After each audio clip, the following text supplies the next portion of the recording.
आसमान में उड़ना तो सब चाहते हैं। चंदा तारों को छू सकने की तमन्ना भी सबकी होती है। इंद्रधनुष के झूले में झूला झूलने की कल्पना हर मन की सोच है। पर भला उड़े तो कैसे, पंख पाए तो कहाँ से। साथियों, आपको नमस्कार और बहुत सारा प्यार आशीर्वाद।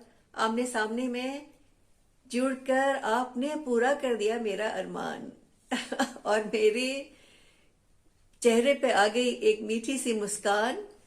ऐसी मुस्कान जो आपके चेहरों पे हमेशा खिली रहती है। और आप इस तरह से आप हमेशा मुझे क्या करते हैं, प्रेरित करते हैं और मुझे एक ऊर्जा देते हैं। तो इसके लिए मैं आपका करती हूँ हमेशा सम्मान। और मैं चाहती हूँ कि आपका हमेशा बढ़े मान, कभी न कम हो आपकी मुस्कान। आपका जीवन जो है वो ऐसी ऊंचाइयां छुए जैसे छूता है आसमान। और आपका बढ़ता रहे ज्ञान, आपका बढ़ता रहे मान, आपका बढ़ता रहे सम्मान। और आइए भरते हैं एक उड़ान अरे भाई, उड़ान आज की हमारी बातचीत का और हमारी कहानी का विषय है।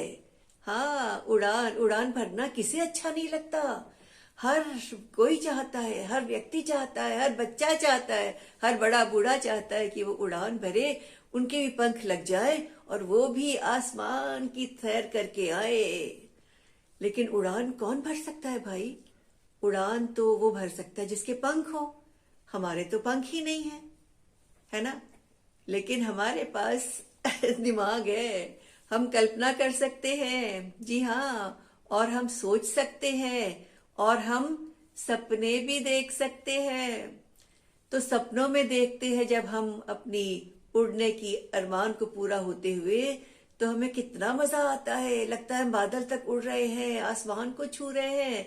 और रजाई किसकी, बादलों की रजाई, बादलों के गद्दे में अपने अपने आप को समेट कर आराम से सो भी रहे हैं जी हाँ। तो उड़ान भरने के लिए क्या चाहिए भाई? उड़ान भरने के लिए चिड़ियों के तो पंख होते हैं और वो पंखों के सहारे उड़ती हैं। तितलियां भी उड़ती हैं, भंवरे भी उड़ते हैं, जुगनू भी उड़ते हैं और हर कीट पतिंगा उड़ता है। इसके अलावा जहाज भी उड़ता है और पतंग भी उड़ती है और गुब्बारे भी उड़ते हैं जो हवा से हल्के होते हैं। तो भाई, उड़ने वाली चीजों में जिनके पंख होते हैं वे चीजें तो उड़ती उड़ती हैं। चिड़िया उड़ती है, भंवरे उड़ते हैं, तितली उड़ती है, कीट पतंगे उड़ते हैं, जुगनू उड़ते हैं, बर्र उड़ती है ये सारी चीजें कैसे उड़ती हैं? क्योंकि इन सब के पास है पंख। और गुब्बारा कैसे उड़ता है? जिस गुब्बारे में हल्की हवा भरी हो, हवा से हल्की, तो हल्की हवा जो है हवा की अपेक्षा ऊपर की ओर उड़ जाती है। तो हवा का तो बड़ा सहारा है ही उड़ने में। क्योंकि जितने भी पक्षी उड़ते हैं या गुब्बारे उड़ते हैं या पतंग उड़ती है, उस सब में हवा के दबाव की कहानी है। जी हाँ, जहां भी हवा में दबाव कम होगा उसकी ओर अधिक दबाव की हवा आने लगती है। तो जब दबाव कम होता है तो चीज ऊपर उड़ने लगती है। तो इसी प्रकार से पतंग उड़ती है। जब पतंग की हम डोर खींचकर और उसे ऊपर नीचे करते हैं तो एक कम दबाव का क्षेत्र पैदा होता है। ऐसे ही गुब्बारे की में उड़ने की कहानी में होता है कि गुब्बारा तब उड़ता है जब हवा हल्की है तो उसको हल्कापन पाके वो ऊपर उड़ जाता है। और पानी की भाप वो भी ऐसे ही उड़ती है क्योंकि वो हवा से हल्की हो जाती है और हवा से हल्की होकर वो ऊपर उड़ती है।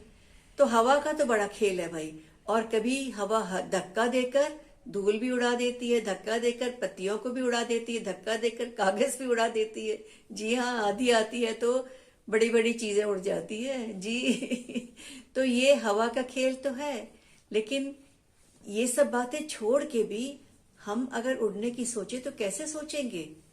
अपने दिमाग से, अपनी कल्पना से, अपने सपनों से और अपनी सोच से। तो अपनी सोच से हम अगर उड़ने की बात सोचें तो सोच तो सकते हैं, लेकिन फिर भी क्या उड़ने का वैसा मजा आएगा जैसा आमतौर पर आता है? आपको एक उस बच्ची की बात बताती हूँ। शिक्षा, पढ़ाई की बात नहीं, शिक्षा उस बच्ची का नाम है। जी। तो शिक्षा ने ये बात सोची। शिक्षा और उसकी एक बहन है शानवी, दोनों जुड़वा बहनें हैं। तो शिक्षा ने सोचा कि अगर वो और उसकी बहन शानवी दोनों उड़ान भर पाए, आसमान की सैर कर पाए, पंख लग जाए और ऊंचे उड़े तो कितना मजा आए। सुनिए शिक्षा ने क्या कहा। नमस्ते दादी जी, आप कैसे हो? दादी जी, मुझे बहुत मन करता है मैं बादल पे उड़ के जाऊं और अपनी शानवी दीदी को भी ले जाऊं। मैं जा सकती हूँ? तो सोचो शिक्षा ने क्या कहा। उसने ये कहा कि अगर मैं उड़ सकूं तो कितना मजा आए। मैं और मेरी बहन, हम दोनों आसमान की सैर करना चाहते हैं। हम चाहते हैं हम नीले आसमान की ऊंचाई को नाप के आए, हम बादलों को छू सकें, हम चंदा और तारों के साथ आंख मिचौली खेलें, हम बादलों की रजाई ओढ़कर उसके अंदर घुसकर सिमट कर सो पाए और सूरज को भी छू आए और सूरज की गर्मी से घबराकर फिर वापस आए तो चंदा की शीतल छाया में सुकून पाए और इंद्रधनुष के झूले में उसके दोनों सिरों पर हम दोनों बहनें बैठकर ऊंचे नीचे ऊंचे नीचे ऊंचे नीचे झूला झूले और खूब मजा आए। हम ऐसा आनंद पाना चाहते हैं। हम यही मजा पाना चाहते हैं कि जो उड़ने का सुख होता है और आसमान तक पहुंचने का सुख होता है, वो सुख हमें मिल जाए। तो शिक्षा की बहन शानवी ने कहा कि हम लोग ना एक चित्र बना लेते हैं और उस चित्र में हम पहाड़ दिखाएंगे, आसमान दिखाएंगे और बादल दिखाएंगे और सूरज दिखाएंगे और एक और चंदा और तारे भी दिखाएंगे और हम दोनों बहनें पंख लगा लेंगे और हम अपने को उड़ता हुआ दिखाएंगे और हम उड़कर उस खुशी को पालेंगे जो खुशी की आप बात कह रहे हैं। हाँ, कुछ हद तक तो ठीक है, चित्र बनाकर मजा आता है, सोच कर भी मजा आता है, कल्पना करके भी मजा आता है, लेकिन ये मजा थोड़ा थोड़ा कम लग रहा है, थोड़ा अधूरा सा लग रहा है। सचमुच में अगर हम उड़ पाए तो वो मजा तो नहीं आएगा ना। कैसे आ सकता है सचमुच में उड़ने का मजा। तो इसी बीच में जब दोनों सोच ही रही थी तो उसी बीच में हवा ने आकर सहलाया, हवा ने बहलाया, हवा ने फुसलाया और हवा ने समझाया।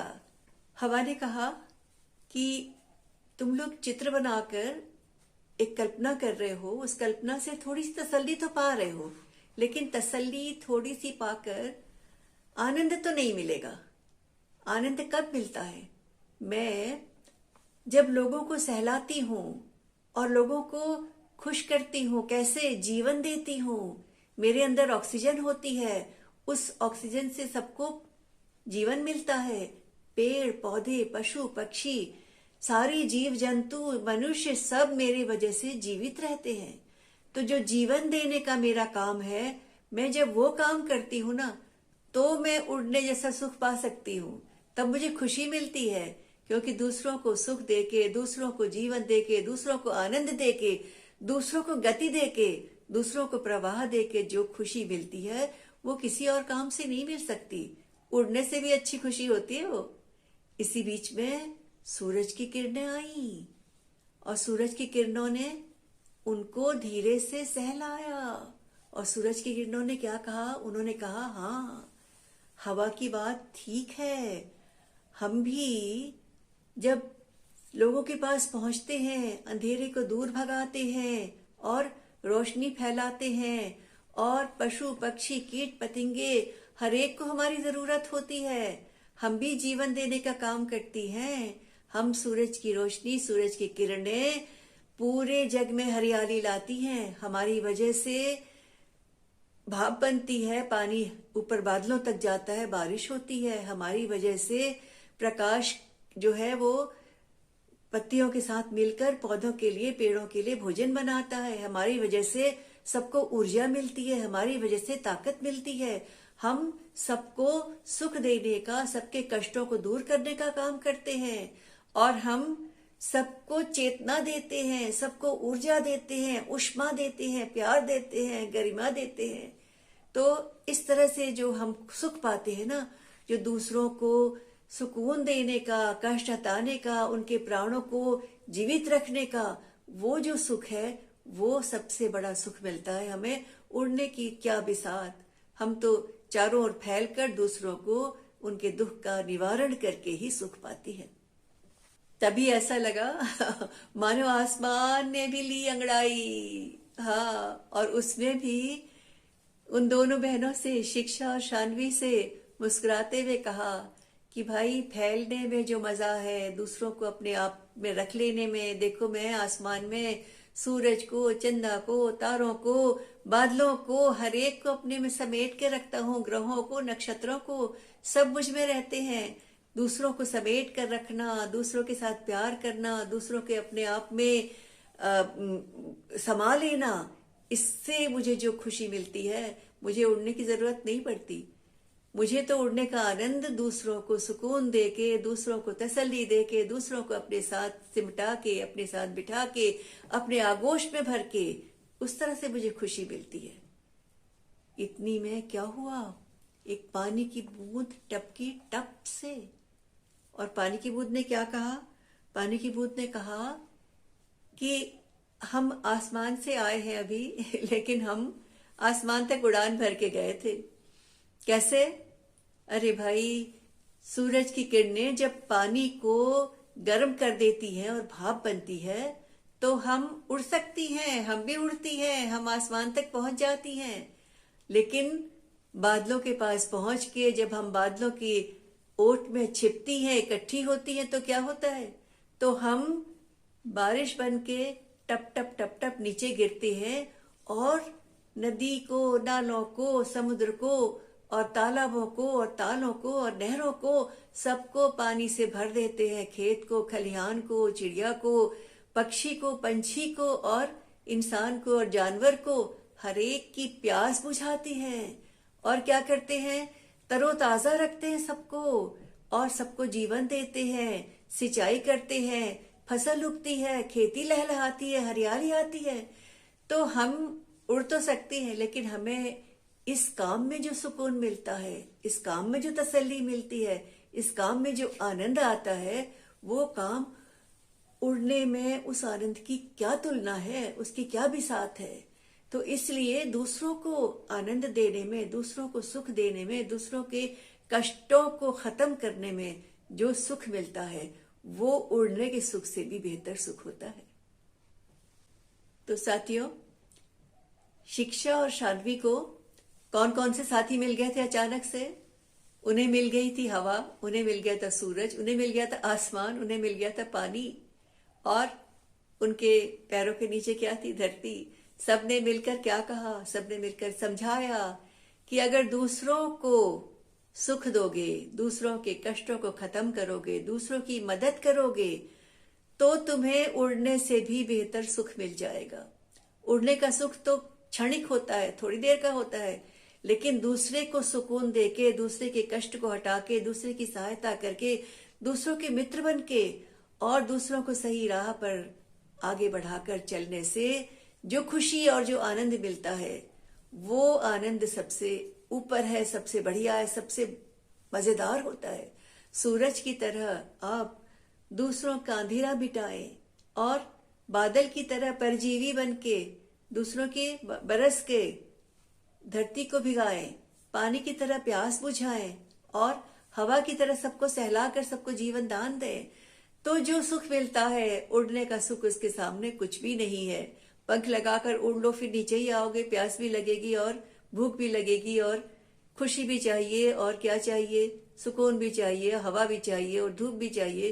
तो वो सब तो तुम्हें तभी भी चाहिए, लेकिन जब तुम दूसरों को सुख दोगे, दूसरों के कष्टों को हटाओगे, तब तुम्हें जो सुख मिलेगा, आनंद मिलेगा, वो हमेशा बना रहेगा। और जो दुआएं मिलेंगी, वो दुआएं तुम्हें हमेशा सुख देने के कारण बनेंगी। तो इस तरह से अगर तुम चाहो तो तुम सूरज बन सकते हो। सूरज बनकर, क्योंकि सूरज सबसे मुख्य है।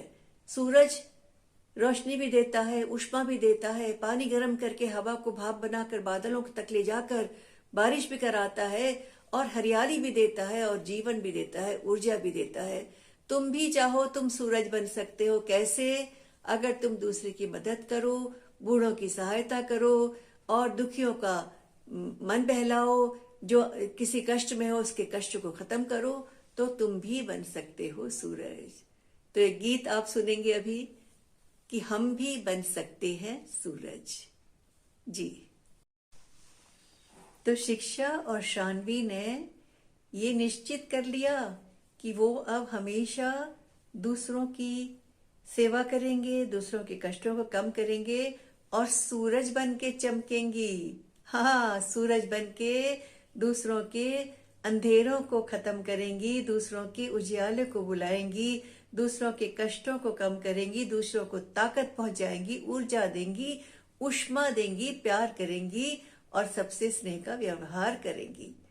तो वो तो सूरज बनना ही चाहते हैं, और हम भी बन सकते हैं सूरज। कैसे? ऐसे। हम भी बन सकते हैं सूरज, हम भी बन सकते हैं सूरज। कैसे? अंधियारे में दीप जलाकर, बुझे हुओं को आस दिलाकर, दुखी दरिद्रों को सहलाकर, रूठे बच्चों को बहलाकर, अपने सुख को थोड़ा सा तज, हम भी बन सकते हैं सूरज। हम भी बन सकते हैं सूरज, हम भी बन सकते हैं सूरज। और कैसे?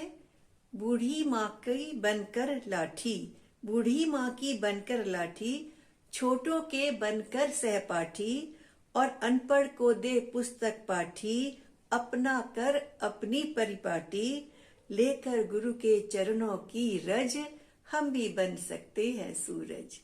हम भी बन सकते हैं सूरज, हम भी बन सकते हैं सूरज।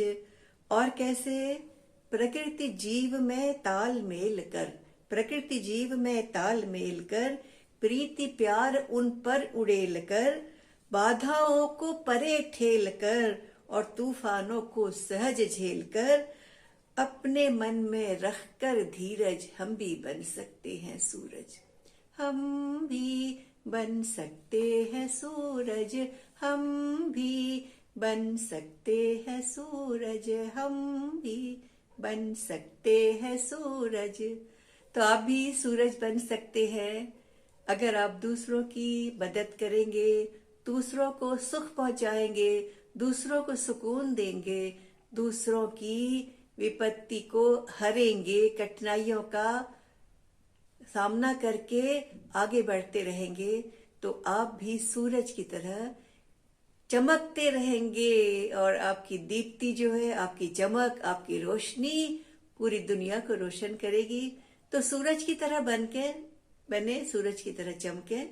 इसी आशीर्वाद के साथ नमस्कार।